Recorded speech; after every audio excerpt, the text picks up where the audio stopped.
नमस्कार विद्यार्थी मित्रांनो, मी प्राध्यापक गजानन पाटील. एकलव्य स्पर्धा परीक्षा मार्गदर्शन अभियानात मी तुमचं खूप खूप स्वागत करतो.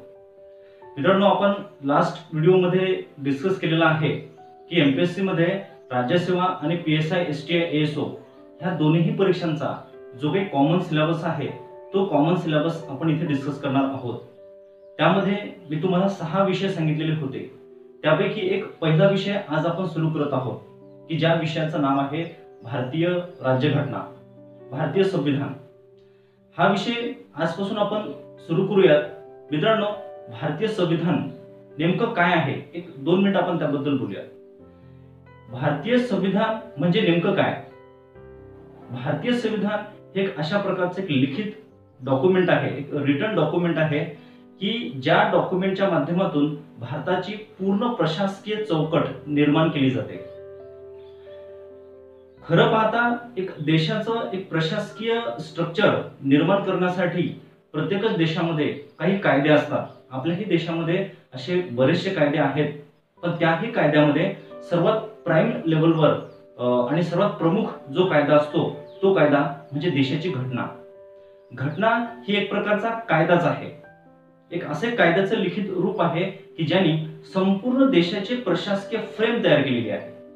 ती प्रशासकीय फ्रेम म्हणजेच काय, तर जसं की आपल्या घटनेमध्ये सांगितलेलं आहे की संपूर्ण देशाचा कारभार चालवण्यासाठी एक गव्हर्नमेंट असेल, ते गव्हर्नमेंट लोकांकडून निवडून दिलं जाईल, ते गव्हर्नमेंट पूर्ण देशाचा राज्यकारभार चालवेल.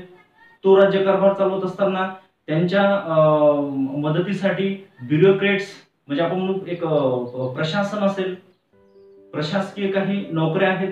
म्हणजे हे जे संपूर्ण प्रशासन आहे ते कसं असावं हे याचा पाया आपल्याला राज्यघटनेमध्ये दिलेला आहे. तसंच तो जो पाया आहे तो सुरळीत आणि व्यवस्थित चालावा, लोकांनाही लोकांचे हक्क प्राप्त व्हावेत, त्यांना न्याय मिळावा, यासाठी एक न्याय व्यवस्था असेल. अशी एक न्याय व्यवस्था की ज्या न्याय व्यवस्थेच्या माध्यमातून एक न्याय समाज आणि प्रशासन निर्माण केलं जाईल याची हमी आपल्याला घटनेने दिलेली आहे. तर असं एक ते स्ट्रक्चर, संपूर्ण स्ट्रक्चर आपल्याला भारतीय संविधानामध्ये पाहायला मिळते. म्हणजेच काय थोडक्यात, तर भारतीय संविधान, राज्यघटना म्हणजे काय, तर देशाची प्रशासकीय संरचना निर्माण करणारं एक ते लिखित डॉक्युमेंट आहे. त्याला आपण म्हणतो भारतीय संविधान. ते आहे भारताची राज्यघटना. भारताच्या ह्या राज्यघटनेसंदर्भात आपल्या एक्झाम मध्ये कोणते पॉइंट्स किंवा कोणते टॉपिक विचारले जातात.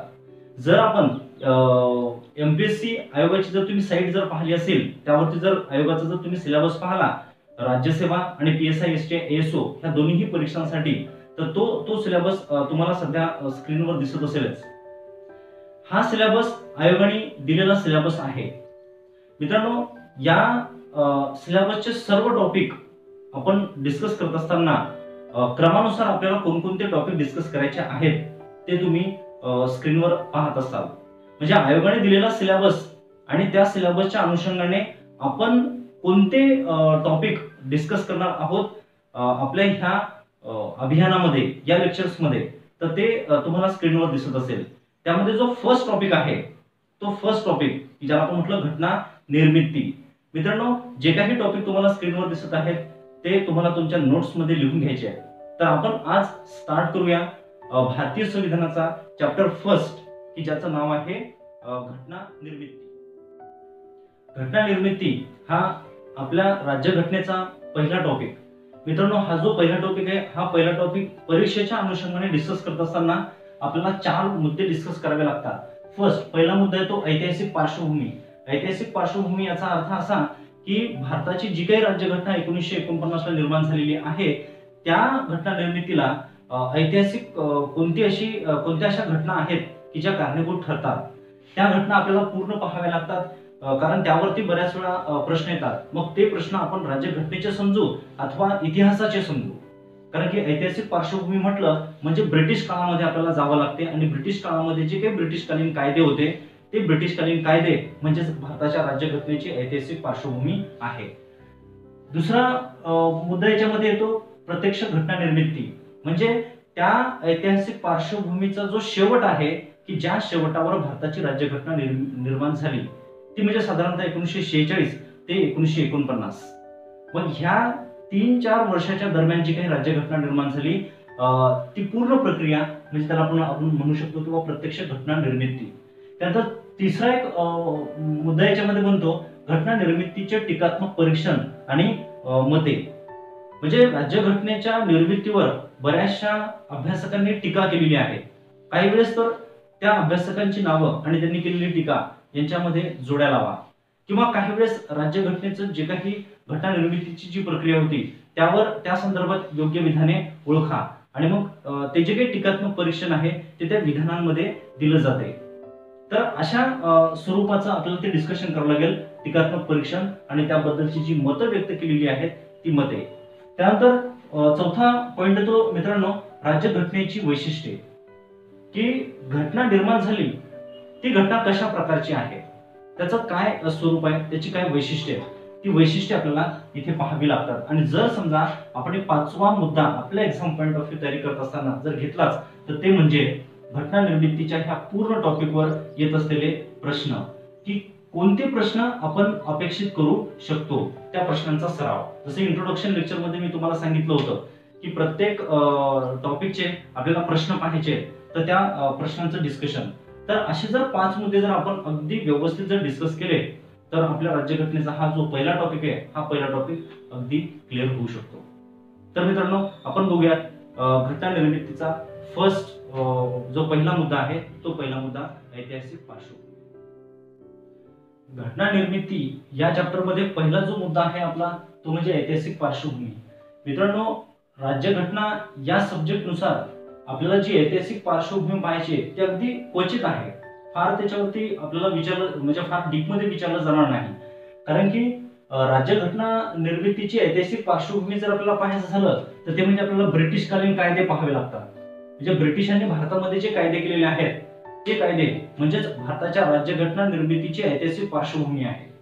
कारण की कायदा ही बाब भारतासाठी एक प्रकारे नवीन असल्यासारखीच होती. ब्रिटिशांनी आणलेले कायदे म्हणजे एक प्रकारे त्यावेळेसची ती एक प्रकारची राज्यघटना आहे आणि त्या कायद्यांचा असा काही विस्तार होत गेला की त्या कायद्याचं रूपांतर पुढे भारताच्या राज्यघटनेमध्ये झालेलं आहे. असा पहिल्यांदाच ब्रिटिशांनी भारतामध्ये कायदा आणला की ज्या कायद्याचं नाव आहे मित्रांनो नियामक कायदा 1773. म्हणजे 1773 मध्ये ब्रिटिशांनी हा कायदा आणलेला आहे. हा कायदा भारतातला पहिला लिखित कायदा आहे. त्यापूर्वी अशा लिखित स्वरूपात भारतामध्ये कायदा आलेला नव्हता. म्हणून मग हा भारतातला पहिला लिखित कायदा. मग हा कायदा का आणला तर थोडीशी पार्श्वभूमी आहे ती म्हणजे काय तर साधारणतः 1772 मध्ये जी ईस्ट इंडिया कंपनी आहे ह्या ईस्ट इंडिया कंपनीने ब्रिटनमध्ये बँक ऑफ इंग्लंडकडे 10 लाख पाऊंडची कर्जाची मागणी केली आणि ती मागणी केली. त्यामुळे ब्रिटिश गव्हर्नमेंटला काहीसा डाऊट आला की ईस्ट इंडिया कंपनी ही एक खाजगी कंपनी आहे आणि ही कंपनी गेली काही वर्ष भारतामध्ये व्यापार करत आहे. तर अशी ही कंपनी प्रचंड बेनिफिट मध्ये यायला पाहिजे, उलट ही कंपनी कर्ज मागत आहे. म्हणजेच मग ईस्ट इंडिया कंपनीच्या कारभारावर काहीसा आपण नियंत्रण प्रस्थापित केलं पाहिजे. या विचारातूनच ब्रिटिश गव्हर्नमेंटनी भारतामध्ये हा पहिला कायदा पारित करून तो लागू केला. असा हा नियामक कायदा किंवा त्याला रेग्युलेटिंग ऍक्ट म्हणतो. तो भारतातला पहिला लिखित कायदा आहे. त्याच्यानंतर याच कायद्याने एक केंद्रीय प्रशासन निर्माण केलं किंवा केंद्रीय प्रशासनाचा थोडक्यात का म्हणून आपण एक पाया घालून दिला या कायद्याने. कारण की तेव्हा जर आपण पाहिलं तर ब्रिटिशांचा प्रभाव असणारे 3 प्रांत हे खूप महत्वाचे होते. त्यामध्ये एक बंगाल आहे, त्याच्यानंतर बॉम्बे प्रांत आहे, त्यानंतर मद्रास प्रांत आहे. हे 3 प्रांत होते. त्याच्यापैकी हा जो बंगाल प्रांत आहे हा बंगाल प्रांत किंवा 3ही प्रांत आणि 3ही प्रांताचा कारभार पाहण्याची जबाबदारी ही गव्हर्नरची असायची. बंगालचा गव्हर्नर, बॉम्बे, मद्रास 3ही प्रांतामध्ये असे सेपरेट गव्हर्नर होते आणि ते गव्हर्नर त्या ठिकाणचा व्यापार पाहत होते ईस्ट इंडिया कंपनीचा. परंतु नियामक कायद्याने काय केलं तर हा जो बंगालचा गव्हर्नर आहे त्या बंगालच्या गव्हर्नरला बंगालचा गव्हर्नर जनरल केलं आणि त्याचं नियंत्रण ह्या दोन गव्हर्नरवर प्रस्थापित केलं. म्हणजे थोडक्यात काय तर एक केंद्रीय प्रशासनाचा इथे पाया घातला, तो म्हणजे गव्हर्नर जनरल यांच्या माध्यमातून. म्हणजे थोडक्यात लक्षात घ्या मित्रांनो, आजच्या राज्यघटनेमध्ये सुद्धा आपल्याला एक केंद्र सरकार, राज्य सरकार अशा सत्तेच्या काही पातळ्या दिसून येतात. मग भारताच्या राज्यघटनेमध्ये जे काही आज आहे एक त्याचा काहीशी सुरुवात आपल्याला ह्या कायद्यामध्ये पाहायला मिळते. आणि म्हणून आपण मग फक्त त्याच बाबतीत पाहत आहोत. फार डीप मध्ये आपण हे कायदे पाहणार नाही, कारण की फार डीप मध्ये जर आपण हे कायदे पाहायला गेलो तर आपला हा सब्जेक्ट राज्यघटना राहणार तर ते इतिहास होईल. इतिहासामध्ये तुम्हाला हे सर्व कायदे खूप डिटेलमध्ये डिस्कस करावे लागतात. इतिहास म्हणून त्याच्यावर वेगळ्या स्वरूपाचे प्रश्न येतात, पण राज्यघटना म्हणून फक्त या कायद्यामधलं जे प्रशासकीय स्ट्रक्चर आहे की ते कसं कसं पुढे वाढत गेलं, बस तेच काहीशे मुद्दे आपण इथे पाहणार आहोत. तर अशा प्रकारे हा पहिला नियामक कायदा भारतामध्ये संमत झाला आणि त्यांनी अशी प्रशासकीय संरचना निर्माण करण्याचा प्रयत्न केला. एक केंद्रीय प्रशासनाचा पाया इथे आणला. त्या केंद्रीय प्रशासनाच्या पायामध्ये गव्हर्नर, बंगालचा गव्हर्नर हा बंगालचा गव्हर्नर जनरल ठरला की ज्याचं नियंत्रण ह्या उरलेल्या दोन प्रांतांच्या गव्हर्नरवर होतं. हा गव्हर्नर जनरल 4 सदस्यीय मंडळाच्या सल्ल्यानुसार कारभार पाहू शकत होता. म्हणजे थोडक्यात काय तर हा गव्हर्नर जनरल 4 सदस्यीय जे एक काउन्सिल होतं, एक मंडळ, तर त्या मंडळाच्या सल्ल्यानुसार कारभार पाहू शकत होतं. अशा टाईपचा हा कायदा. आपण पाहू दुसरा कायदा. पुढे 1784 ला पिट्स इंडिया ऍक्ट आला आणि ह्या पिट्स इंडिया ऍक्टने काय केलं लक्षात घ्या तर ह्या दोन बाबी आपल्या राज्यघटनेच्या दृष्टीने कशा पण महत्त्वाच्या म्हणून, कारण की या पिट्स इंडिया ऍक्टने भारतामध्ये दुहेरी शासन आणलं. मोस्ट इम्पॉर्टंट, भरपूर वेळा याच्यावरती प्रश्न विचारला जातो. दुहेरी शासन, दुहेरी शासन म्हणजे कोणतं, कशा प्रकारचं, तर लक्षात घ्या या कायद्याने ईस्ट इंडिया जी कंपनी आहे, ईस्ट इंडिया कंपनीचे 2 अधिकार वेगळे केले.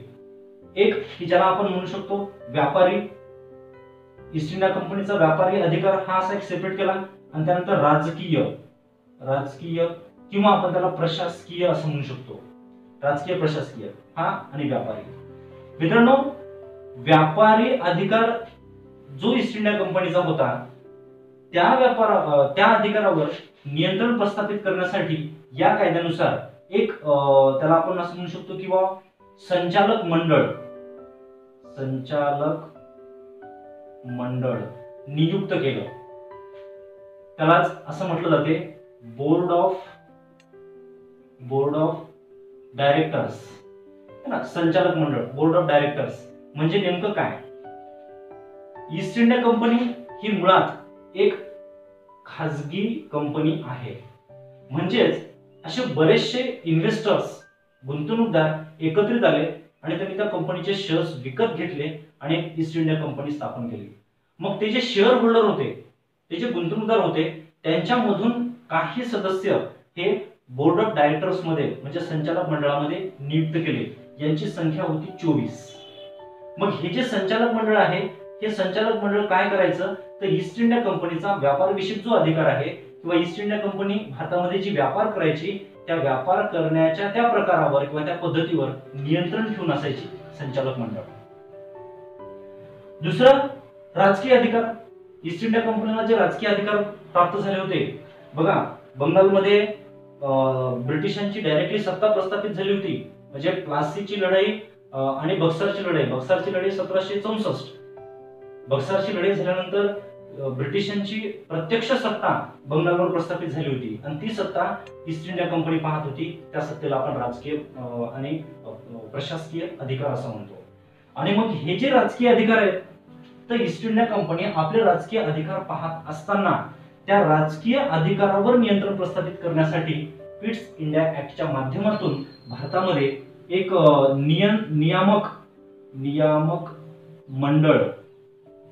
नियामक मंडळ स्थापन करण्यात आलं की ज्यामध्ये 6 सदस्य यांचा समावेश होता.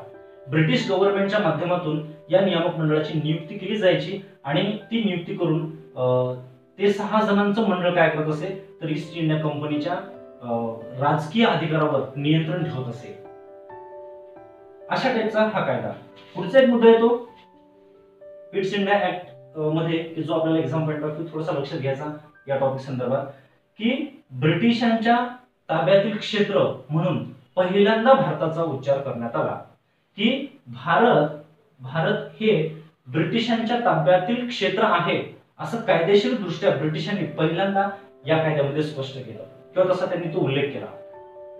बघा, खरं तर ईस्ट इंडिया कंपनी भारतामध्ये व्यापारासाठी आली, परंतु इथली मालक बनली, बरोबर आहे. आणि ते आपल्याला याच्यातून दिसून येते किंवा भारत हे ब्रिटिशांच्या अंतर्गत असलेले क्षेत्र आहे. अशी ही दोन मुद्दे आपण इथे क्लिअर करूया. त्यानंतर ब्रिटिशांनी काही सनदी कायदे आणले. सनदी कायदे म्हणजे याचा अर्थ काय? सनद म्हणजे थोडक्यात आपण असं म्हणू शकतो परवाना, ठीक आहे, किंवा त्याला चार्टर असे म्हटलं जाते. मग असे हे जे सनदी कायदे आहेत, हे सनदी कायदे पुढे ब्रिटिश सरकारने आणलेले आहेत. लक्षात आलं? परवाना. 1793 ला ईस्ट इंडिया कंपनीचा भारतामध्ये व्यापार करण्याचा अधिकार हा समाप्त झालेला होता, परंतु ब्रिटिश गव्हर्नमेंटनी 1793 ला ईस्ट इंडिया कंपनीला आणखीन व्यापार करण्याचा अधिकार बहाल केला. तो आणखीन 20 वर्ष आहे. त्यालाच म्हणतो आपण चार्टर ऍक्ट, त्यालाच म्हणतो आपण परवाना, ठीक आहे. आणि तो परवाना दर 20 वर्षांनी पुढे वाढवत गेले. म्हणजे ब्रिटिश गव्हर्नमेंटनी 1793 चा चार्टर ऍक्ट पास केला आणि ईस्ट इंडिया कंपनीला 20 वर्षाचा आणखीन कालावधी वाढवून दिला. त्यानंतर 1813 ला आणखी 20 वर्ष, असा 1833 1853 याला म्हणतो आपण चार्टर ऍक्ट. हा झाला परवाना. त्यामध्ये बघूयात आपण की 1793 चा जो चार्टर ऍक्ट आहे त्यामध्ये प्रशासकीय संरचनेत काय बदल केला, तर लक्षात घ्या, हा जो गव्हर्नर जनरल आहे, बंगालचा गव्हर्नर जनरल, या बंगालच्या गव्हर्नरला वेटो पॉवर दिला. वेटो पॉवर म्हणजे नकाराधिकार, ठीक आहे. बंगालचा जो गव्हर्नर जनरल आहे त्याला नकाराधिकार दिला. मग हा नकाराधिकार म्हणजे नेमकं काय, तर हा जो गव्हर्नर जनरल आहे, की जो गव्हर्नर जनरल 4 सदस्यीय काउन्सिल किंवा आपण असं थोडक्यात म्हणू आता काउन्सिल, ठीक आहे. तर ही जी काउन्सिल होती, आपण इथे पाहिलं 4 सदस्यीय काउन्सिल, तर ह्या काउन्सिलच्या सल्ल्याने हा गव्हर्नर जनरल आपलं कार्य पार पाडत होता. परंतु आता मात्र या चार्टर ऍक्ट नुसार गव्हर्नर जनरलला नकाराधिकार प्राप्त झाला. म्हणजे याचा अर्थ हा गव्हर्नर जनरल काउन्सिलने दिलेला सल्ला नाकारू शकत होता. थोडक्यात आपण असं म्हणू शकतो की गव्हर्नर जनरलला आणखी जास्त अधिकार दिले, पॉवर दिलेत आणखी, की हा गव्हर्नर जनरल काउन्सिलचा सल्ला फेटाळून स्वतः वेगळा निर्णय घेऊ शकतो. एक थोडक्यात आपण असं म्हणू नकाराधिकार. चार्टर ऍक्ट 1793 चा, ठीक आहे. असे काही सिलेक्टेड मुद्दे फक्त आपल्याला इथे लक्षात घ्यायचे, कारण की हे प्रशासकीय संरचना आहे आणि प्रशासकीय संरचना निर्माण करण्याचं काम हे राज्यघटनेमध्ये केलं जाते आणि त्याची ही पार्श्वभूमी आहे. त्यामुळे थोडक्यात आपण त्याचं थोडक्यात इंट्रोडक्शन करतो. जसं मी मगाशी सांगितलं तुम्हाला, जेव्हा तुम्ही हिस्ट्री हा विषय बघाल तेव्हा तुम्हाला हे सर्वच्या सर्व कायदे डीप मध्ये डिस्कस करावे लागतात. त्यानंतरचा जो चार्टर ऍक्ट आहे 1813 चा चार्टर ऍक्ट, लक्षात घ्या, ईस्ट इंडिया कंपनी जी आहे, तर ह्या ईस्ट इंडिया कंपनीचा भारतातील व्यापाराचा एकाधिकार समाप्त करण्यात आला. म्हणजेच काय, तर जेव्हा ईस्ट इंडिया कंपनी भारतामध्ये व्यापार करू लागली, साधारणतः 1611 पासून जो काही व्यापार भारतामध्ये सुरू झाला होता, तेव्हा ब्रिटन मधून फक्त एकच कंपनी भारतात व्यापार करत होती, ती म्हणजे ईस्ट इंडिया कंपनी. कारण की ब्रिटिश सरकारने त्यांना व्यापारातला एकाधिकार दिला होता, की एकमेव कंपनी भारताशी व्यापार करू शकेल, ती म्हणजे ईस्ट इंडिया कंपनी. इतर कोणतीही कंपनी ब्रिटन मधून भारतात येणार नाही, अशा स्वरूपाचा. परंतु 1813 हे वर्ष लक्षात घ्या, इथे संपूर्ण देशामध्ये साधारणतः सत्ता प्रस्थापित होण्याचा तो कालावधी आहे, बरोबर आहे. तर मग इथे ईस्ट इंडिया कंपनीवरचा ताण प्रचंड वाढला होता, की एका बाजूने त्यांना व्यापारही पाहावा लागत होता, एका बाजूने प्रशासनही पाहावं लागत होतं. म्हणून मग इथे ब्रिटिश सरकारने काय केलं, तर चार्टर ऍक्ट 1813 माध्यमातून ब्रिटिश ईस्ट इंडिया कंपनीचा व्यापाराचा जो एकाधिकार होता तो समाप्त केला आणि ब्रिटनमधून इतर कंपन्यांनाही भारतामध्ये व्यापार करण्याची मुभा आणि सवलत किंवा आपण परवानगी ही दिली. परंतु एक बाब आपल्याला लक्षात ठेवायची, की ईस्ट इंडिया कंपनीचा भारतातला व्यापाराचा अधिकार जरी समाप्त केला असेल, तरी सुद्धा भारतामध्ये जो चहाचा व्यापार व्हायचा, त्या चहाच्या व्यापारातला एकाधिकार मात्र कायम ठेवला ईस्ट इंडिया कंपनीकडे. तसंच चीन सोबत जो व्यापार होत होता तो सुद्धा ईस्ट इंडिया कंपनीकडेच कायम ठेवण्यात आला. म्हणजेच काय, तर 1813च्या चार्टर ऍक्ट नंतर ईस्ट इंडिया कंपनी भारतामध्ये व्यापार करू शकत होती, परंतु ती एकमेव कंपनी नसणार आहे, तर इतर कंपन्या सुद्धा तिथे आता व्यापार करू शकतील, म्हणजे एकाधिकार समाप्त केला. परंतु भारतामध्ये चहा आणि चीन सोबतचा सर्व व्यापार याच्यातला एकाधिकार मात्र ईस्ट इंडिया कंपनीचा कायम ठेवला. पुढचा चार्टर ऍक्ट 1833. मित्रांनो पुन्हा एकदा लक्षात घ्या, 1833चं वर्ष म्हणजे ब्रिटिशांची भारतातली सत्ता ही आणखी जास्त विस्तृत होत आहे. 1818च्या दरम्यान मराठ्यांचा पराभव झाला आणि संपूर्ण मराठा साम्राज्य ब्रिटिश साम्राज्यामध्ये विलीन झालं आणि आता फक्त राहिलं होतं पंजाब. एक मोठं जर विचार केला आपण साम्राज्य, तर पंजाब संस्थान तेवढंच फक्त एक वेगळं राहिलं होतं. बाकी संपूर्ण भारत हा ब्रिटिशांच्या वर्चस्वाखाली आलेला होता. म्हणून मग ब्रिटिश ईस्ट इंडिया कंपनीकडे एक प्रचंड मोठं चॅलेंज होतं. ते चॅलेंज म्हणजे कोणतं, की व्यापारही करायचा आणि भारतातलं राजकारण आणि प्रशासनही पाहायचं. त्यामुळे ब्रिटिश गव्हर्नमेंटने काय केलं, 1833च्या चार्टर ऍक्ट नुसार ईस्ट इंडिया कंपनीला भारतातला व्यवहार पाहण्याचा आणखीन 20 वर्षाने अधिकार वाढवून दिला, म्हणजे चार्टर ऍक्ट आपण थोडक्यात परवाना दिला. परंतु ईस्ट इंडिया कंपनीचा व्यापाराचा अधिकार मात्र समाप्त केला. आता ईस्ट इंडिया कंपनी भारतामध्ये फक्त आणि फक्त राजकीय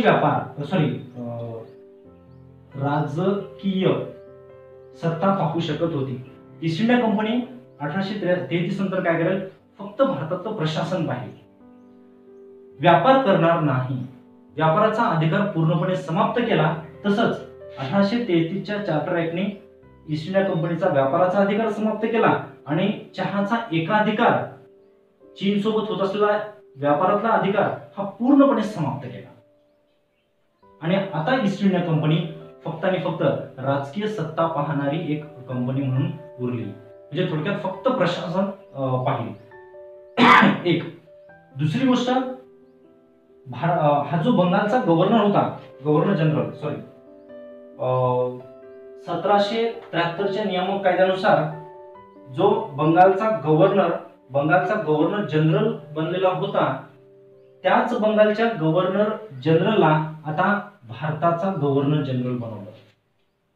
लक्षात येत असेल मित्रांनो तुमच्या, की जो बंगालचा गव्हर्नर जनरल होता, की ज्याचं वर्चस्व इतर गव्हर्नर जनरलवर निर्माण केलं होतं, तोच गव्हर्नर जनरल आता मात्र भारताचा गव्हर्नर जनरल झाला. म्हणजे थोडक्यात इथे केंद्रीय प्रशासनाचा पाया घातला, तर इथे मात्र केंद्रीय प्रशासनाचा कळस घातला. कारण की इथे आता राज्य सरकार आणि केंद्र सरकार हे खूप स्पष्ट झाले. परंतु याच्यामध्ये सुद्धा हा भारताचा गव्हर्नर जनरल आणि त्याचे अधिकार, इतके जास्त अधिकार त्याला देण्यात आले की हा भारताचा गव्हर्नर जनरल संपूर्ण भारतासाठी एक कायदा करू शकत होता. म्हणजे थोडक्यात लक्षात घ्या, भारतामध्ये कुठेही जरी कायदा करायचा असेल तर तो कायदा करण्याचा अधिकार फक्त भारताच्या गव्हर्नर जनरललाच असायचा. असा अधिकार या गव्हर्नर जनरलला 1833च्या चार्टर ऍक्ट नुसार प्राप्त झाला. कारण आपण इथे पाहिलं, बंगाल प्रांत आहे, मद्रास प्रांत आहे, बॉम्बे प्रांत आहे. आता पूर्वी काय व्हायचं, की बॉम्बे प्रांत आणि मद्रास प्रांत आणि यांचे गव्हर्नर आणि ते गव्हर्नर त्यांच्या प्रांतामध्ये ते आपला एक कायदा पारित करायचे आणि ते कायदा ते लागू करू शकत होते. परंतु चार्टर ऍक्ट 1833 नुसार संपूर्ण भारतामध्ये कायदा करण्याचा अधिकार केवळ आणि केवळ भारताच्या गव्हर्नर जनरलला दिला. ठीक आहे, म्हणजे भारताचं गव्हर्नर जनरल हे पद निर्माण केलं. आणि भारताचे पहिले गव्हर्नर जनरल जर आपण पाहिले तर ते म्हणजे लॉर्ड विल्यम बेंटिक. कारण की त्यांच्याच कारकिर्दीमध्ये बंगालचा गव्हर्नर जनरल हा भारताचा गव्हर्नर जनरल झाला, म्हणून आपण त्यांना म्हणू की ते पहिले भारताचे गव्हर्नर जनरल आहेत. ठीक आहे, इथपर्यंत समजलं.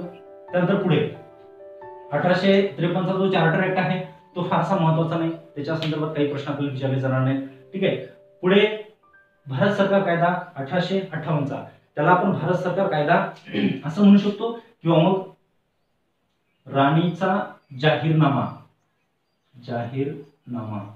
ठीक आहे, राणीचा जाहीरनामा. क्लिअर. कारण 1858चा हा कायदा येण्यापूर्वी जस्ट भारतामध्ये प्रचंड मोठं 1857चा उठाव झालेला आहे. तो उठाव इतका मोठा होता की एक वेळ असं वाटायला लागलं की ब्रिटिश सत्ता पूर्णपणे कोलमडून पडेल. परंतु असं असं झालेलं नाही. आणि मग जेव्हा 1857चा उठाव ब्रिटिशांनी संपुष्टात आणला, तेव्हा 1857च्या उठावानंतर भारतावर प्रशासकीय नियंत्रण कसं प्रस्थापित केलं जाईल या संदर्भात राणीने एक जाहीरनामा व्यक्त केला किंवा जाहीरनामा एक जाहीर केला. त्यालाच भारत सरकार कायदा म्हणतो आपण 1858चा. आणि त्या कायद्यानुसार प्रशासनामध्ये काहीशे बदल केले. बदल कोणते केले त्यामध्ये आपण असं म्हणू फर्स्ट की कंपनीचे सर्व अधिकार इथे समाप्त केले. लक्षात घ्या मित्रांनो, कंपनीचे सर्व अधिकार. आता कंपनीला खरं तर अधिकार कोणते होते, तर कंपनीला फक्त राजकीय अधिकार राहिलेले होते. कारण की व्यापाराचा अधिकार तर समाप्त झालेला होता, राहिला फक्त राजकीय अधिकार. आणि राजकीय अधिकार सुद्धा 1858च्या भारत सरकार कायद्याने समाप्त केला. म्हणून कंपनीचे सर्व अधिकार समाप्त झाले असं आपण इथे म्हणू शकतो. त्यानंतर संचालक व नियामक मंडळ जे आहे की जे 1784च्या कायद्याने बघा स्थापन झाले होते. संचालक मंडळ की जे कंपनीच्या व्यापार विषयक अधिकारावर नियंत्रण ठेवणारं, आणि नियामक मंडळ की जे कंपनीच्या राजकीय अधिकारावर नियंत्रण ठेवणारं. आणि असं हे जे दोन हे म्हणू शकतो आपण दोन मंडळ, यालाच एक प्रकारे दुहेरी शासन व्यवस्था असंही म्हटलं होतं. ठीक आहे, लक्षात घ्या, दुहेरी शासन व्यवस्था, बरोबर आहे, हे दुहेरी शासन, याला आपण दुहेरी शासन व्यवस्था असंही म्हटलं होतं. कारण की कंपनीचे व्यापारी अधिकार आणि राजकीय अधिकार असे हे दोन वेगळे अधिकार केले आणि त्या अधिकारावर वेगवेगळ्या लोकांचं नियंत्रण प्रस्थापित केलं. त्यामुळे हे झालं दुहेरी शासन. आणि हे जे काही दुहेरी शासन प्रस्थापित झालं मित्रांनो, हे दुहेरी शासन इथे मात्र समाप्त करण्यात आलं. 1857चा उठाव झाल्यानंतर हा जो कायदा आला, या कायद्याने काय केलं तर हे जे संचालक मंडळ आहे ते संचालक मंडळ आणि नियामक मंडळ दोन्हीही बरखास्त केले. आणि दोन्हीच्याही ऐवजी फक्त एकच पद निर्माण केलं, ते म्हणजे भारत सचिव. आणि त्या भारत सचिवांच्या मदतीसाठी 15 सदस्यांचं एक मंडळ नियुक्त केलं. मग या 15 सदस्यांच्या मदतीने भारत सचिव ते भारतातली पूर्ण सत्ता पाहतील. आणि ते पूर्ण सत्ता पाहत असताना भारतामध्ये मात्र 2 पद निर्माण केले. एक म्हणजे व्हाईसरॉय आणि दुसरा म्हणजे गव्हर्नर जनरल. भारताचा गव्हर्नर जनरल हे तर पद ऑलरेडी होतच 1833च्या चार्टर ऍक्ट नुसार आलेलं.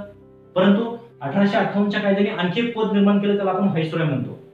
आणि व्हाईसरॉय आणि गव्हर्नर जनरल या दोन्ही पदावर एकच व्यक्ती नियुक्त केला जाऊ लागला, की ज्याला आपण जनरली व्हाईसरॉय असंच म्हणतो. व्हाईसरॉय म्हणजे थोडक्यात त्याला आपण राणीचा प्रतिनिधी असं म्हणतो. आणि गव्हर्नर जनरल म्हणजे तो कायदे मंडळाचा प्रतिनिधी. थोडक्यात आजच्या राज्यघटनेत जर आपण पाहिलं तर व्हाईसरॉय म्हणजे आजच्या राज्यघटनेत ते राष्ट्रपती बनले. ठीक आहे, आज जे राष्ट्रपतीचं स्थान आहे ते पूर्वी व्हाईसरॉयचं असायचं. आणि तेव्हाच गव्हर्नर जनरल म्हणून जे अधिकार असायचे त्यांना, तर तेच गव्हर्नर जनरलचे अधिकार जे आज आहेत त्याला आपण प्राईम मिनिस्टर म्हणतो, पीएम. ओके, तर हे जे स्ट्रक्चर आहे, हे जे स्ट्रक्चर प्रशासनाचं बनत गेलं ह्या कायद्यानुसार. म्हणजेच हे कायदे तत्कालीन एक प्रकारच्या राज्यघटना आहेत. आणि हा असा राज्यघटनांचा पुढे विकास होत गेला.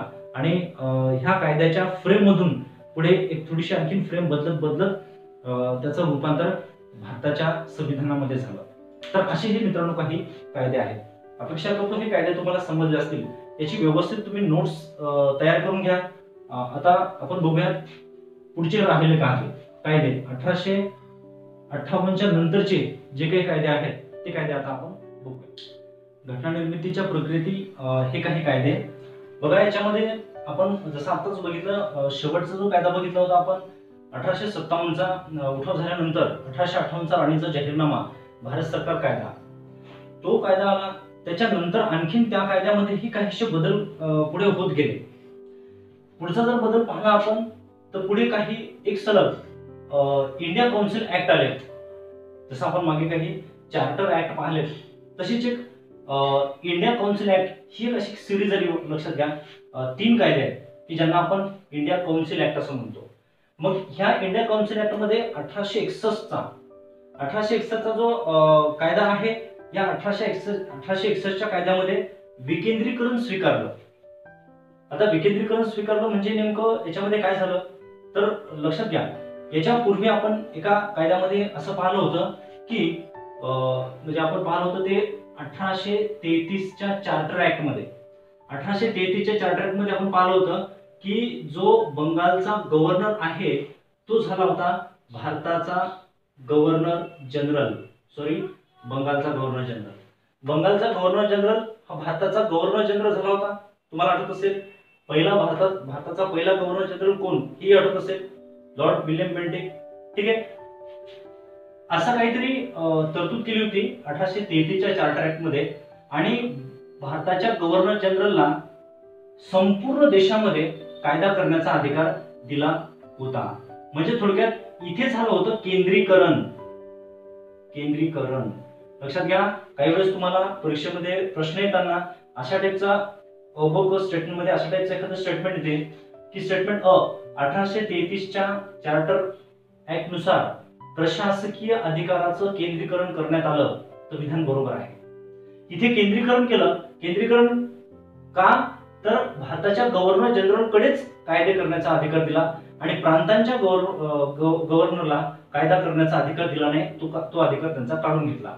परंतु इथे मात्र पुन्हा एकदा विकेंद्रीकरण केलं. आता लक्षात आलं असेल तुमच्या की 1861च्या इंडिया काउन्सिल ऍक्ट नुसार पुन्हा एकदा जे प्रांतांचे जे गव्हर्नर होते, ठीक आहे, प्रांतांचे जे गव्हर्नर होते म्हणजे बंगाल प्रांत, बॉम्बे प्रांत, मद्रास प्रांत, हे जे प्रांत आहेत या प्रांतांचे जे गव्हर्नर होते त्या गव्हर्नरला पुन्हा एकदा त्यांचे अधिकार त्यांना देण्यात आले, कायदा करण्याचे अधिकार.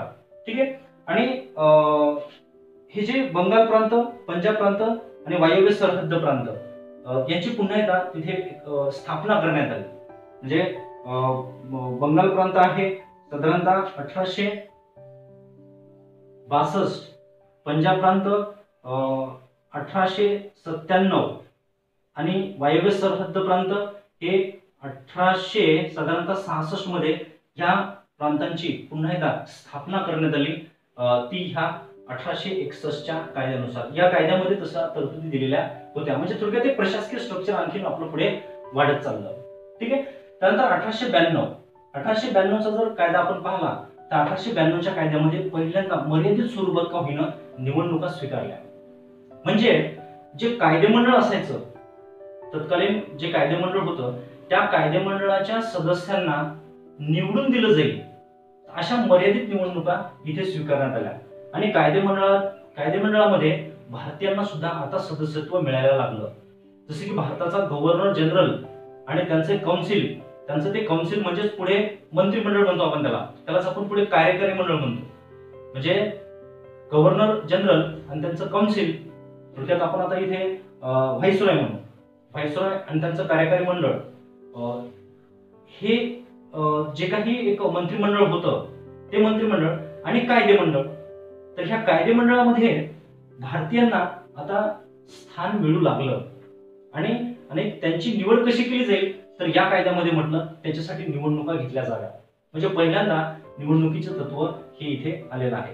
जरी पहिल्यांदा इथे निवडणुकीचं तत्व आलं असेल तरी त्याची प्रत्यक्ष अंमलबजावणी मात्र या पुढच्या 1909च्या इंडिया काउन्सिल ऍक्ट मध्येच करण्यात आली. आणि ह्या 1909च्या इंडिया काउन्सिल ऍक्टला आपण मोर्ले मिंटो ऍक्ट असंही म्हणतो मित्रांनो. Morley Minto act. मोर्ले हे भारताचे त्यावेळेचे सचिव आहेत, तर मिंटो हे त्यावेळेचे आपले व्हाईसरॉय आहेत. ठीक आहे, viceroy. Clear. Morley Minto act. आणि ह्या मोर्ले मिंटो ऍक्ट नुसार हे निवडणुकीचं तत्व मात्र प्रत्यक्षात आलेलं आहे. ठीक आहे. अर्थसंकल्प 1892च्या या कायद्यामध्ये पहिल्यांदा असं डिसाईड करण्यात आलं की देशाचा जो अर्थसंकल्प मांडला जाईल त्या अर्थसंकल्पावर चर्चा करण्याचा अधिकार हा कायदेमंडळाला असेल. म्हणजेच काय तर मित्रांनो, यापूर्वी अर्थसंकल्पावर चर्चा केली जात नसायची, पण आता मात्र अर्थसंकल्पावर चर्चा केली जाईल कायदेमंडळामध्ये. आणि जर समजा कायदेमंडळाच्या सदस्यांना जर कुठे डाऊट आला तर कायदेमंडळाचे सदस्य त्यावर प्रश्न सुद्धा विचारू शकत होते. परंतु बहुमत मात्र साहजिक ब्रिटिशांकडेच होतं. परंतु तरी सुद्धा एक भारतीयांना आणि कायदेमंडळाला तिथे प्रश्न विचारण्याचा आणि त्या अर्थसंकल्पावर चर्चा करण्याचा अधिकार तो मात्र प्राप्त झालेला आहे. हा थोडक्यात आपण असं म्हणू शकतो. आणखी त्याचा विस्तार पुढे होत गेला. जसं मोर्ले मिंटो कायद्यामध्ये मी सांगितलं आताच तुम्हाला की निवडणुकीचं तत्व जे आहे हे प्रत्यक्षात स्वीकारण्यात आलं, तसंच स्वतंत्र मतदारसंघ आपल्या देशामध्ये पहिल्यांदा आले 1909च्या मोर्ले मिंटो कायद्याने. स्वतंत्र मतदारसंघ, आता हे स्वतंत्र मतदारसंघ जे इथे आले होते ते आले होते फक्त मुस्लिम समुदायासाठी. ठीक आहे, मुस्लिम समुदाय. स्वतंत्र मतदारसंघाचा काय अर्थ होतो आपल्याला एक बाब माहित असेल की महात्मा गांधी आणि डॉक्टर बाबासाहेब आंबेडकर यांच्यामध्ये सुद्धा स्वतंत्र मतदारसंघ यावर क्लॅशेस झालेले आहेत, वाद झालेला आहे.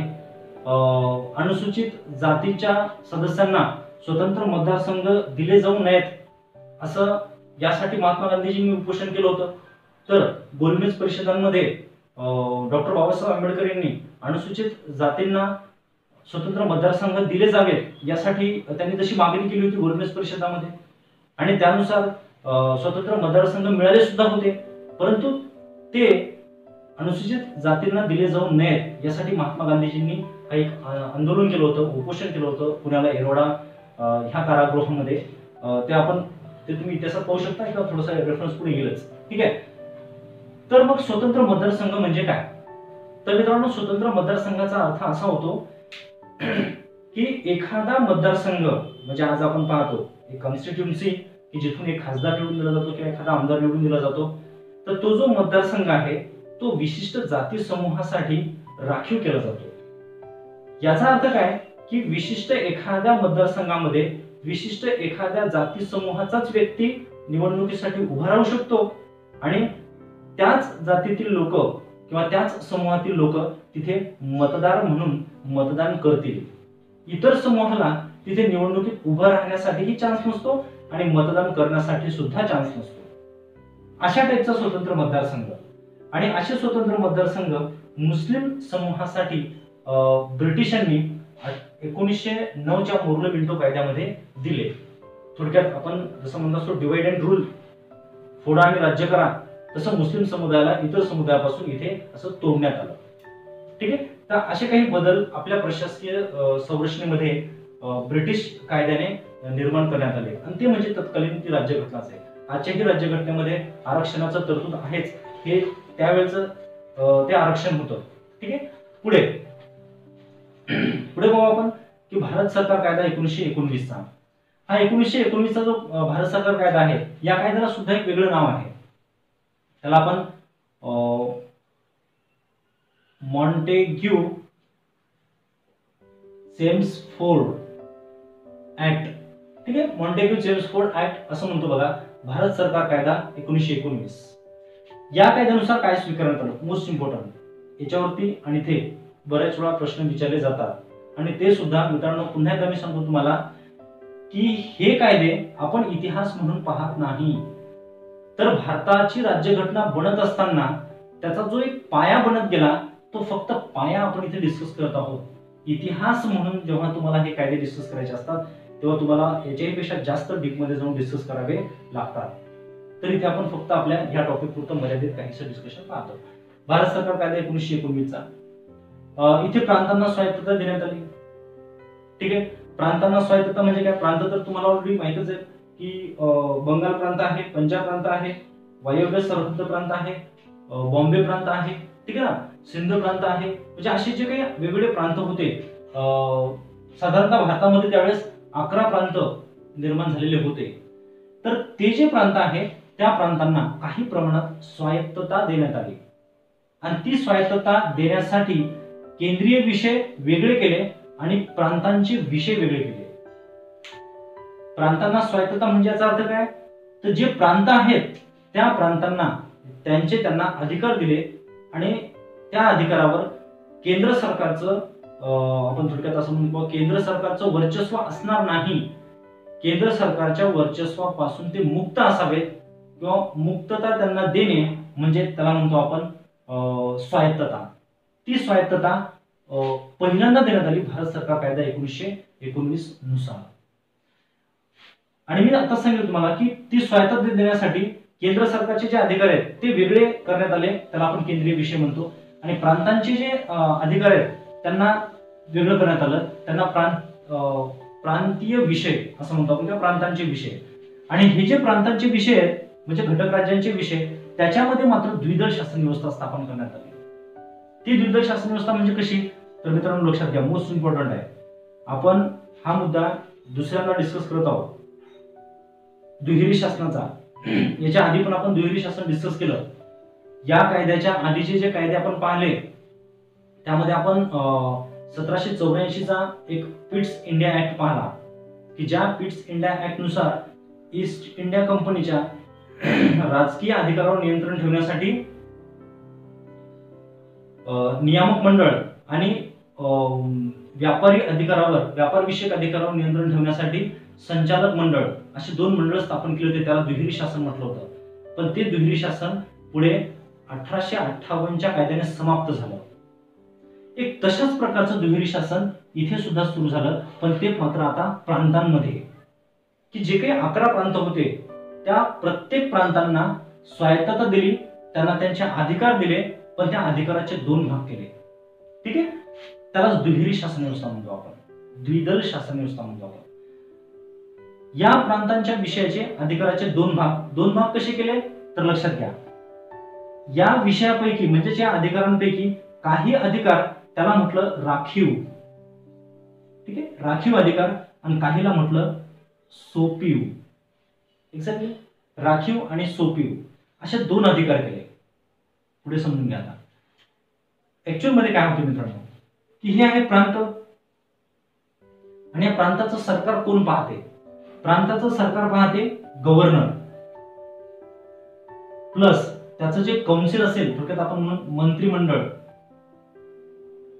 ठीक आहे, मंत्रिमंडळ आणि कायदेमंडळ. बघा आजही आपल्या राज्यघटनेमध्ये हे स्ट्रक्चर आहेच. जसं की तेव्हाचे प्रांत म्हणजे आजचा घटक राज्याचा मुख्यमंत्री म्हणजे तेव्हाचा गव्हर्नर, मुख्यमंत्र्यासोबतचं मंत्रिमंडळ म्हणजे तेव्हाचं त्यांचं ते कार्यकारी मंडळ काउन्सिल, बरोबर. आणि इतर जे आमदार असतात आज विधिमंडळामध्ये ते म्हणजेच तेव्हाचं कायदेमंडळ. मग हे कायदेमंडळ, गव्हर्नर आणि मंत्रिमंडळ यांच्या मिळून प्रांतातली पूर्ण सत्ता पाहिली जात असे.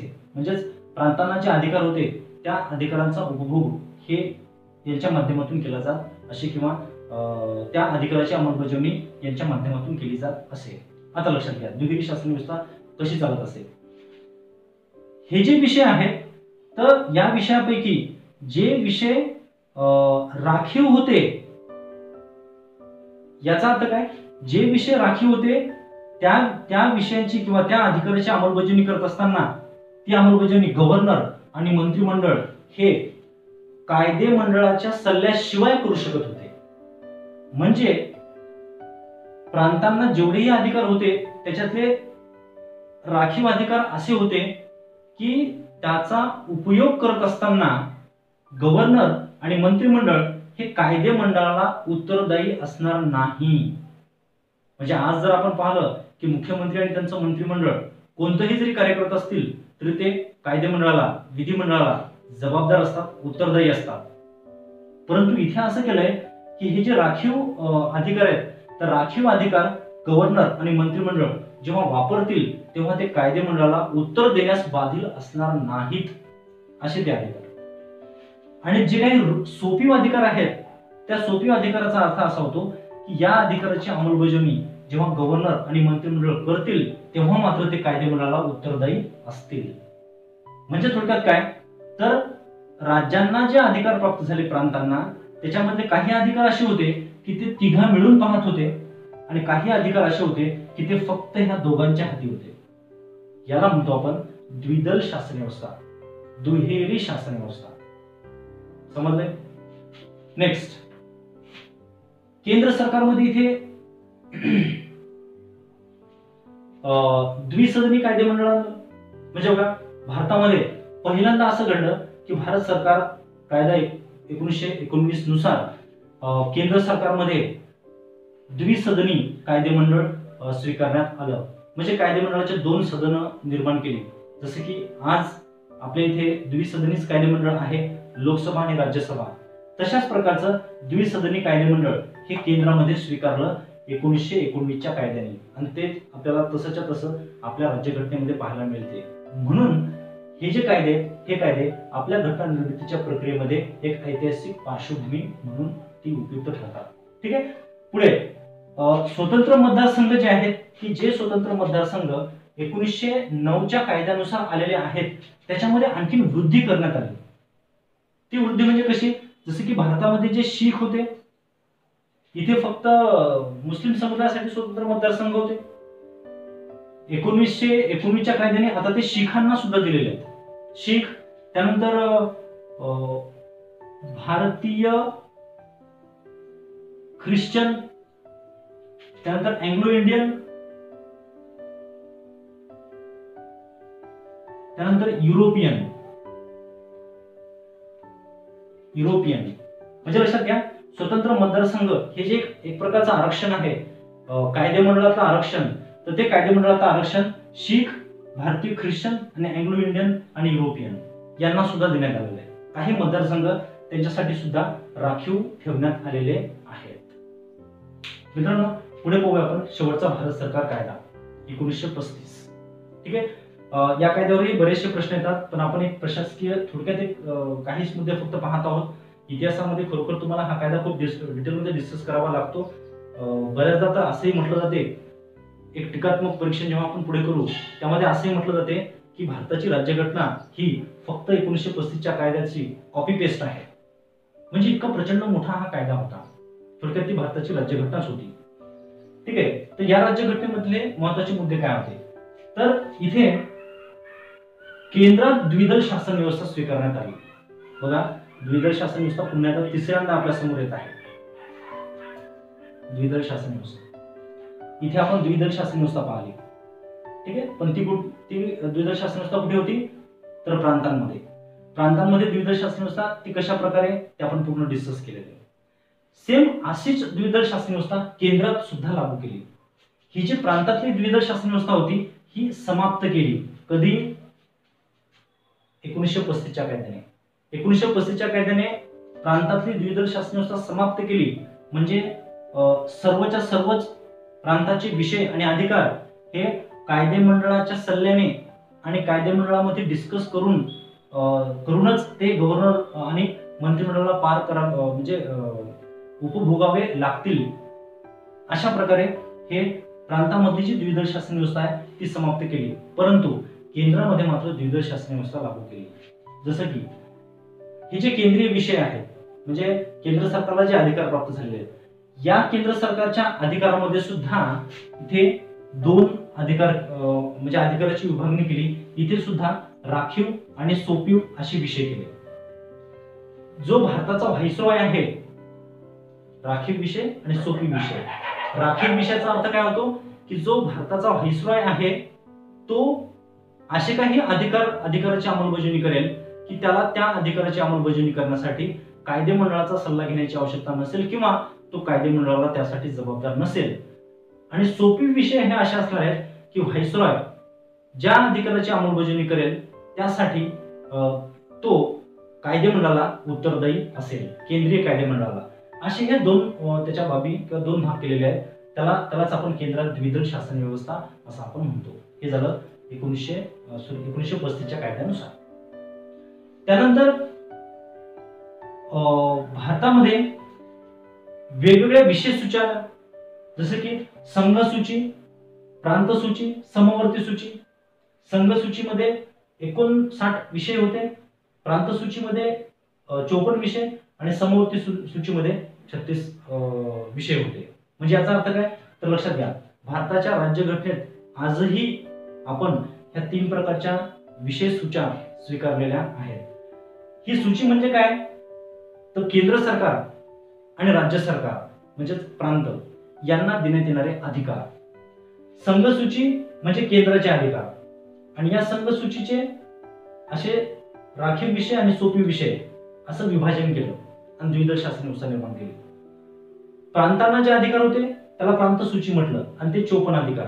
आणि याच्यातली मात्र ही जी द्विदल शासन व्यवस्था होती ती समाप्त केली. समवर्ती सूची म्हणजे याचा अर्थ काय की असे अधिकार की जे केंद्राला पण असतील आणि प्रांतांना पण असतील. दोघं मिळून त्या अधिकाराची ते अंमलबजावणी करू शकतात. अशा ह्या 3 विशेष सूच्या म्हणजे अधिकार सूची निर्माण करण्यात आली 1935च्या कायद्याने. त्यानंतर प्रांतात द्विसदनी कायदेमंडळ स्थापन करण्यात आलं. ठीक आहे. प्रांतांमध्ये हे जे प्रांत आहेत तर प्रांतांमध्ये सुद्धा द्विसदनी, जसं की 1919च्या कायद्याने केंद्रात, ठीक आहे, द्विसदनी कायदेमंडळ आणलं होतं, सेम तसंच आता प्रांतातही द्विसदनी कायदेमंडळ आणलेलं आहे. मी मगाशी सांगितलं तुम्हाला की भारतामध्ये प्रांत हे 11 होते त्यावेळेस.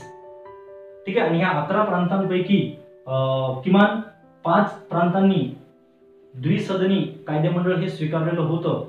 इतर प्रांतामध्ये मात्र एकसदनीच कायदेमंडळ होतं. तर अशा प्रकारे 1935च्या कायद्याने हे एक स्ट्रक्चर निर्माण केलं. यामध्ये आणखी एक खूप महत्त्वाचा मुद्दा आहे, लक्षात घ्या मित्रांनो. तो मुद्दा म्हणजे कोणता, तर इथे प्रांत जे आहेत तर प्रांतांना पूर्ण स्वायत्तता देण्यात आली. ठीक आहे. प्रांतांना पूर्ण स्वायत्तता. ठीक आहे. प्रांतांना पूर्ण स्वायत्तता. जसं की आपण पाहिलं 1919च्या कायद्याने प्रांतांना स्वायत्तता दिली, पण ती पूर्ण स्वायत्तता नव्हती. पूर्ण स्वायत्तता नव्हती म्हणजे याचा अर्थ काय होतो, आणि इथे पूर्ण स्वायत्तता आहे म्हणजे याचा अर्थ काय होतो, थोडक्यात आपण बघूया. कारण की स्टेटमेंटमध्ये ज्यावेळेस प्रश्न येतात त्यावेळेस आपलं ते क्लिअर असलं पाहिजे. बघा, इथे प्रांतांना स्वायत्तता तर दिली पण पूर्ण स्वायत्तता नाही दिली, आंशिक स्वायत्तता दिली. ठीक आहे. म्हणजे याचा अर्थ काय, तर जे प्रांत आहेत, जे घटक राज्य आहेत, तिथे भारतीय लोक कायदेमंडळामध्ये सदस्य बनू शकतील परंतु बहुमत त्यांना असणार नाही. इथे प्रांतांच्या कायदेमंडळात भारतीय लोक सदस्य बनतील आणि त्यांना बहुमतही प्राप्त करता येईल. आणि म्हणूनच लक्षात घ्या 1935च्या ह्या कायद्यानुसार जेव्हा 1937ला इलेक्शन झालं तेव्हा 11 प्रांतापैकी जवळजवळ 8 प्रांतामध्ये काँग्रेसचं सरकार आलं. काँग्रेस ही एक संघटना म्हणून कार्यरत होती. पुढे त्याचं रूपांतर पक्षामध्ये झालं आणि इलेक्शनमध्ये ते सहभागी झाले.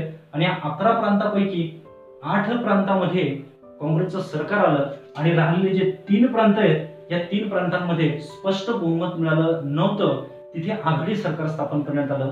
तिथे पण सत्ता ही काँग्रेसकडेच होती, पण आघाडी सरकारच्या माध्यमातून. ठीक आहे. अशा प्रकारे म्हणजे थोडक्यात काय सांगायचंय, तर भारतीयांना सुद्धा आता सत्ता प्राप्त होऊ शकते. कोणती, तर प्रांतातील. म्हणून मग असं म्हटलंय की 1935च्या कायद्याने भारताला किंवा भारतामध्ये प्रांतांना पूर्ण स्वायत्तता दिली. मित्रांनो, पूर्ण स्वायत्तता जी काही प्राप्त झाली आपल्याला 1935च्या कायद्याने, अशी स्वायत्तता आपल्याला मिळावी असं टिळकांनी 1905च्या दरम्यान मागणी मागितली होती.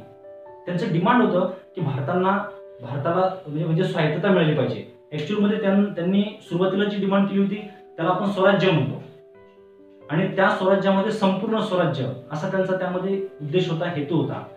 परंतु हळूहळू त्यांना कळत होतं की पूर्ण स्वराज्य तर मिळणं फार पॉसिबल दिसत नाही, म्हणून ते थोडेसे सॉफ्ट झाले आणि त्यांनी असं म्हटलं ब्रिटिश साम्राज्याअंतर्गत स्वायत्तता मिळावी. म्हणजे ब्रिटिश साम्राज्याअंतर्गत म्हणजे केंद्रीय प्रशासन आणि केंद्र सरकार, इथे ब्रिटिशांचं बहुमत, परंतु राज्य सरकार मात्र भारतीयांच्या हाती देण्यात यावं. त्याला म्हणतो आपण ब्रिटिश साम्राज्याअंतर्गत स्वायत्तता. जी स्वायत्तता आपण 1905च्या दरम्यान मागत होतो ती स्वायत्तता आपल्याला 1935च्या दरम्यान या कायद्याने प्राप्त झाली. हा तेव्हाचा एक प्रकारचं संविधान होतं. ठीक आहे.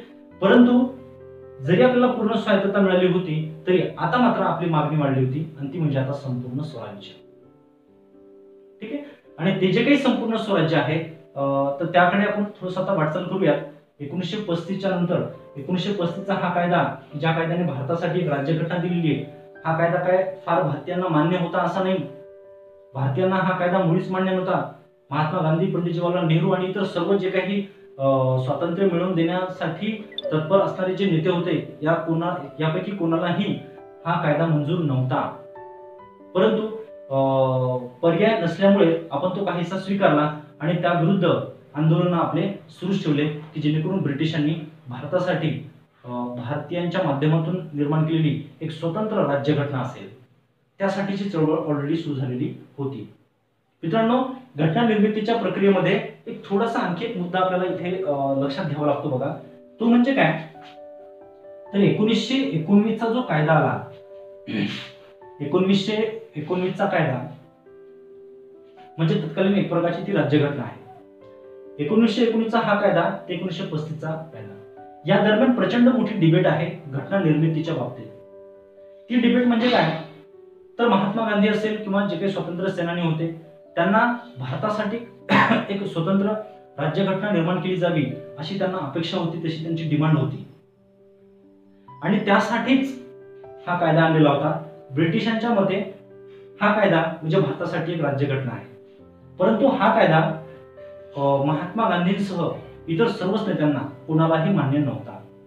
म्हणून भारतीयांनी या विरुद्ध सुद्धा एक उठाव केलेला होता किंवा त्या विरुद्ध चळवळी सुरू केलेल्या होत्या आणि त्या चळवळीचाच परिणाम म्हणजे ब्रिटिशांनी भारतासाठी एक स्वतंत्र राज्यघटना देण्यासाठी एक आपला प्रयत्न सुरू केला होता.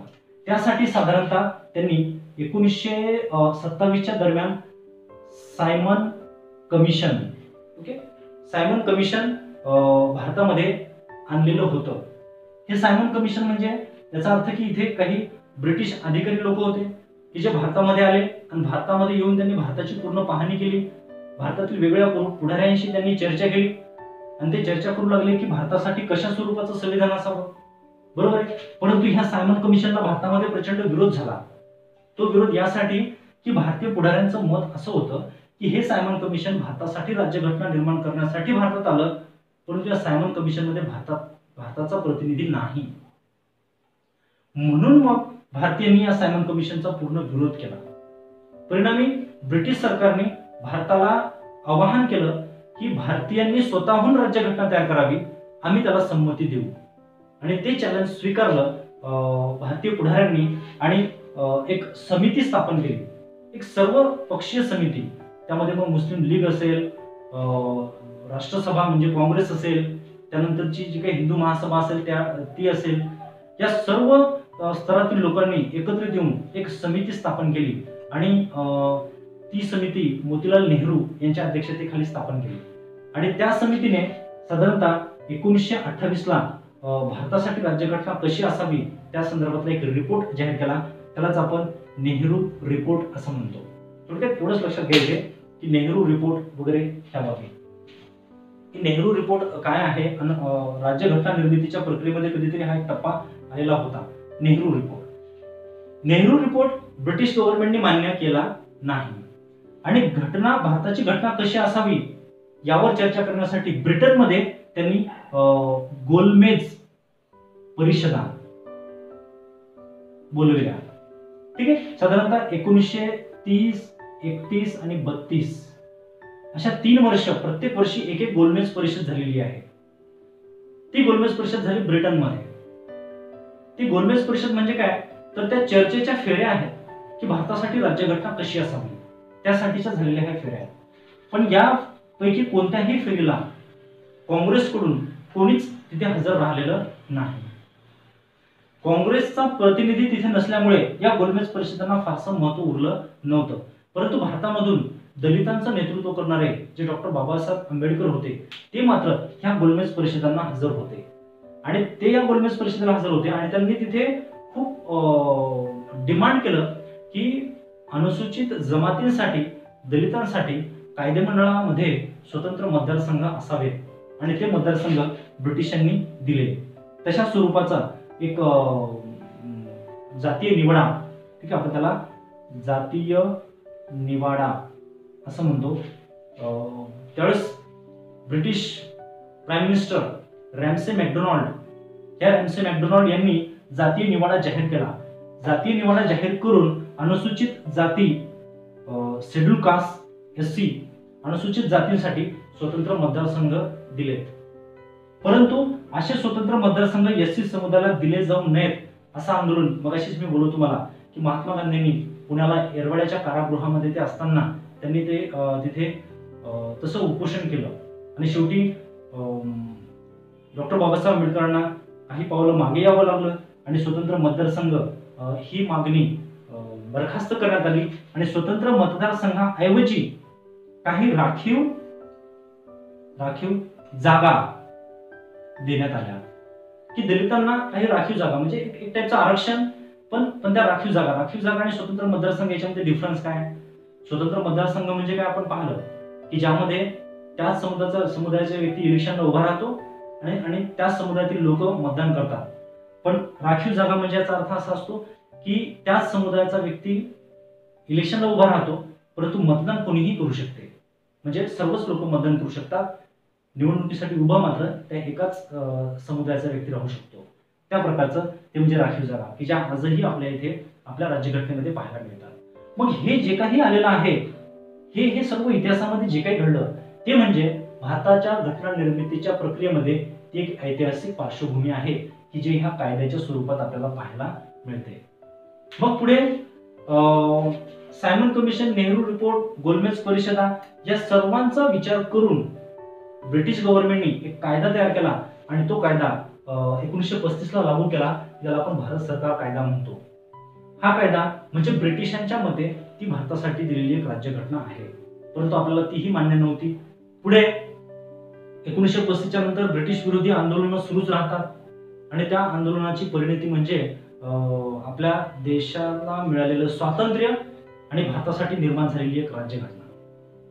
मग भारतासाठी जी राज्यघटना निर्माण झाली त्यालाच आपण आपल्या घटना निर्मितीच्या ह्या चॅप्टरमध्ये एक दुसरा पॉइंट म्हटलेला आहे, ते म्हणजे प्रत्यक्ष घटना निर्मिती. तर मित्रांनो, ही झाली एक ऐतिहासिक पार्श्वभूमी. तुम्ही पुन्हा एकदा रिवाइज करून पहा, स्वतः त्याच्या नोट्स तयार करा. आपण आता पुढचा मुद्दा बघूयात घटना निर्मितीच्या प्रक्रियेतला, तो म्हणजे प्रत्यक्ष घटना निर्मिती.